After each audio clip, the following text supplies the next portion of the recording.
I may be underwater a long time. This oxygum won't give me enough oxygen. Here comes Marine Boy. Remember racing home to catch Marine Boy? That kid with oxygen gum swimming through oceans?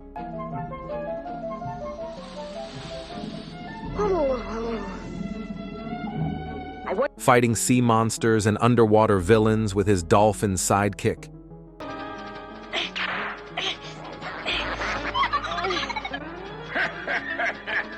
That show wasn't just an aquatic adventure.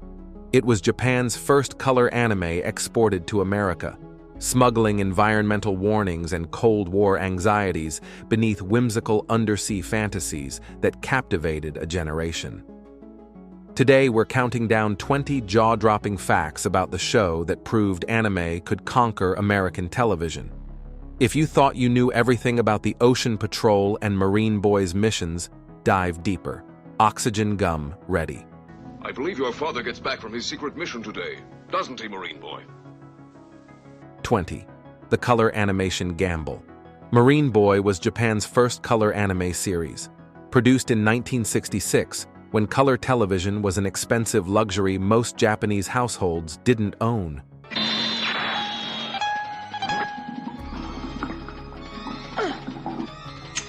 The studio bet everything on color animation for export markets, particularly America, where color TVs were more common.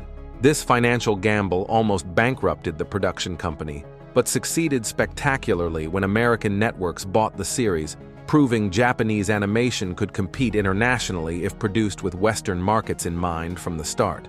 19. The oxygen gum's bizarre logic. Marine Boy's signature power came from chewing oxygum. But first I'll take some oxygum so I can stay underwater. Which somehow allowed unlimited underwater breathing. The show never explained the science, just chew magic gum and breathe water like air. It's absurd pseudo-science that kids accepted without question because it looked cool. The gum became iconic merchandise, with American kids wanting their own oxygum, despite it being completely fictional. That one unexplained plot device defined the entire series and became more memorable than actual character development. 18. The American name changes. Every character got Americanized names for US distribution.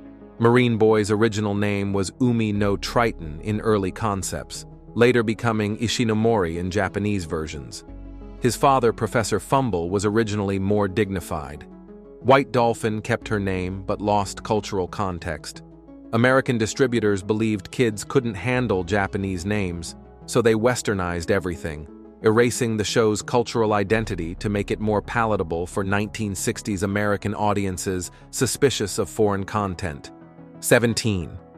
The environmental message. Marine Boy regularly fought pollution, illegal fishing, and oceanic destruction. Environmental themes way ahead of 1960s mainstream consciousness. Episodes featured villains dumping waste, destroying coral reefs, and exploiting marine life for profit. The show promoted ocean conservation before Earth Day existed or environmentalism became a popular movement. It was a Japanese perspective on industrial damage to nature disguised as children's adventure, teaching kids to value environmental protection through exciting underwater battles against ecological villains. 16. The 3 separate productions. Marine Boy actually had 3 different production runs in Japan: 1965 black and white, 1966 early color, and 1969 final color series. American audiences saw edited compilation mixing footage from different productions, creating continuity inconsistencies in animation quality and character designs. The version Americans watched was Frankenstein's monster of 3 separate shows stitched together, explaining why Marine Boy sometimes looked different between episodes and why storytelling quality varied wildly throughout the syndicated run. 15. The boomerang's impossible physics. Marine Boy's electric boomerang worked underwater, returned perfectly every throw, and cut through anything. None of this makes physical sense. Boomerangs don't function underwater, electricity disperses in water, and the weapon defied every law of hydrodynamics. The show hand-waved physics entirely for cool factor, trusting young audiences wouldn't question how a boomerang could boomerang through water. Somebody somewhere has raised them artificially. That willful ignorance of science made the show fun, but scientifically ridiculous for anyone paying attention.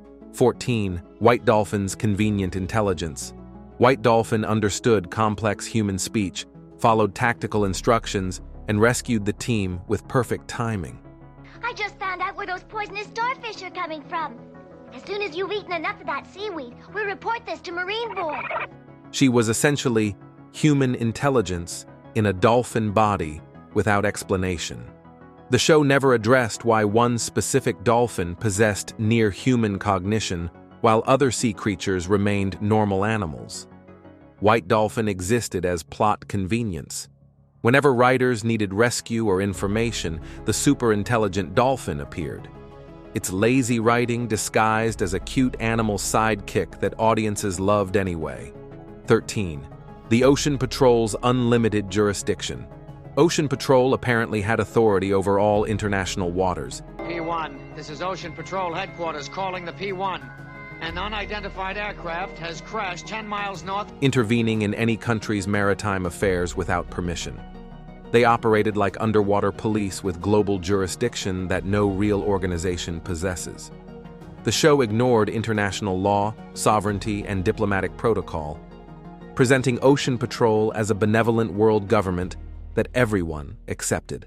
It reflected Cold War-era fantasy about international cooperation that didn't exist in reality, where ocean territories were fiercely contested and maritime law was a complicated political battlefield. 12. The Underwater City Logistics Nightmare.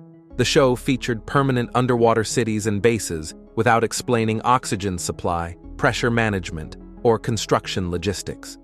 People walked around underwater facilities like normal buildings, ignoring that living underwater requires massive technological infrastructure. Marine Boy presented undersea civilization as casually achievable, inspiring generations of kids to imagine ocean colonization without understanding the massive engineering challenges that make it nearly impossible even with modern technology 60 years later. 11. Clee-Clee's mermaid controversy.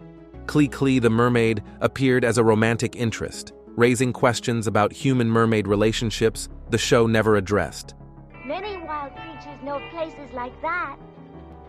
She was presented as a love interest for Marine Boy, a human child, creating interspecies romantic implications that were uncomfortable even in the 1960s. The show played it innocently, but the subtext was weird. Clee-Clee represented fantasy of exotic otherness that children's shows often explored without considering the strange implications of human characters romantically pursuing non-human beings. 10. The Cold War submarine paranoia. Many episodes featured enemy submarines, underwater spies, and militarized sea bases reflecting Cold War anxieties about submarine warfare and ocean militarization. Emergency alert! Emergency alert! Enemy submarine headed this way! Man your battle stations! The show's villains often operated advanced submarines threatening peaceful underwater communities, mirroring real fears about Soviet submarine capabilities and undersea territorial disputes.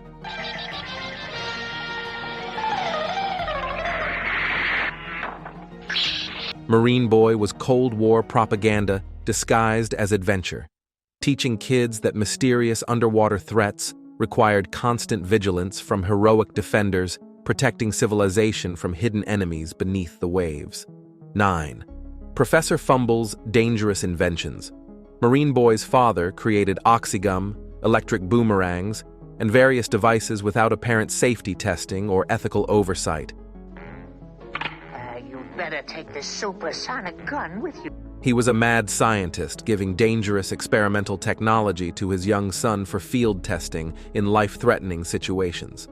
By any standard, Professor Fumble was an irresponsible parent and reckless scientist whose inventions regularly malfunctioned or had unforeseen consequences.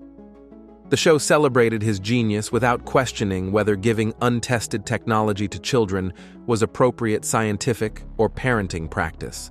8. The animation quality inconsistency. Animation quality varied wildly between episodes due to multiple studios, production runs, and budget constraints.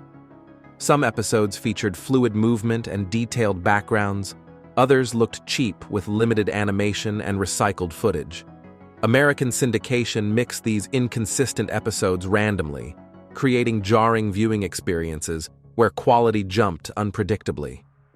The inconsistency revealed economic realities of 1960s anime production, where studios struggled to maintain standards while meeting demanding schedules and tight budgets for international export markets. 7. The show's educational failure. Despite ocean settings, Marine Boy taught virtually nothing accurate about marine biology, oceanography, or underwater ecosystems. The show prioritized adventure over education, depicting ocean life fantastically rather than realistically. Kids learned made-up facts about sea creatures and underwater physics that were completely wrong. Unlike later educational shows, Marine Boy had no interest in teaching. It used the ocean as a backdrop for adventure without caring about scientific accuracy or educational value whatsoever. 6. The merchandise that never came. American distributors expected Marine Boy to generate massive toy sales. Oxygum candy, boomerang toys, Marine Boy action figures. Most merchandise never materialized because the show's popularity didn't justify production costs. Kids wanted oxygum that didn't exist, boomerangs that couldn't work, and toys that were never manufactured. The merchandising failure contributed to the show's relatively short American run, as networks valued shows that sold toys more than shows that just entertained without generating product revenue. 5. The dubbing script's creative liberties. American dubbing didn't just translate, it completely rewrote dialogue, changed character motivations, and invented plot points that didn't exist in Japanese versions. Dubbers added jokes, altered relationships, and created new story elements to make episodes make sense for American audiences.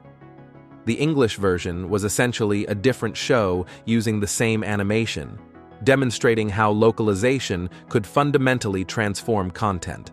Fans who later saw original Japanese episodes discovered they'd watched heavily modified versions that bore little resemblance to the creator's intentions. 4. The repetitive plot formula. Nearly every episode followed identical structure. Villain threatens ocean. Marine Boy investigates, gets captured, escapes using oxygum and boomerang, defeats villain with White Dolphin's help. The formula became predictable to the point of parody, yet the show never evolved beyond basic structure. Kids didn't care about repetition. They wanted a consistent formula delivering expected thrills. Marine Boy proved that repetitive storytelling works for young audiences who value familiarity and reliable patterns over narrative innovation or surprising plot developments. 3. The show's brief American run. Despite initial success, Marine Boy disappeared from American television relatively quickly compared to other imported anime. Networks moved on to newer properties, and syndication deals expired without renewal. The show lacked the staying power of Astro Boy or Speed Racer, becoming a forgotten footnote in anime history for American audiences. Its brief popularity demonstrated that being first isn't enough. Shows need lasting appeal and continued network support to remain culturally relevant beyond initial novelty that attracts curious viewers temporarily. 2. The lost episodes mystery. Several Marine Boy episodes aired in Japan never reached American audiences, either lost during licensing negotiations or deliberately excluded for content concerns. These missing episodes created gaps in continuity that American viewers never noticed because they didn't know episodes were missing. Decades later, anime historians discovered the lost episodes, revealing storylines and character developments American audiences never experienced. The missing episodes showed how international distribution cherry-picked content, creating different canonical experiences for different countries. 1. The show pioneered anime exports. Marine Boy was among the first Japanese anime to succeed in American syndication, proving Japanese animation could appeal to Western audiences if properly localized. Its success opened doors for Speed Racer, Astro Boy, and countless anime exports that followed. Networks learned Japanese studios could produce animation cheaper than American studios while delivering comparable entertainment value. Marine Boy's commercial success fundamentally changed American television by demonstrating that imported animation was a viable, profitable alternative to domestic production, reshaping the entire animation industry.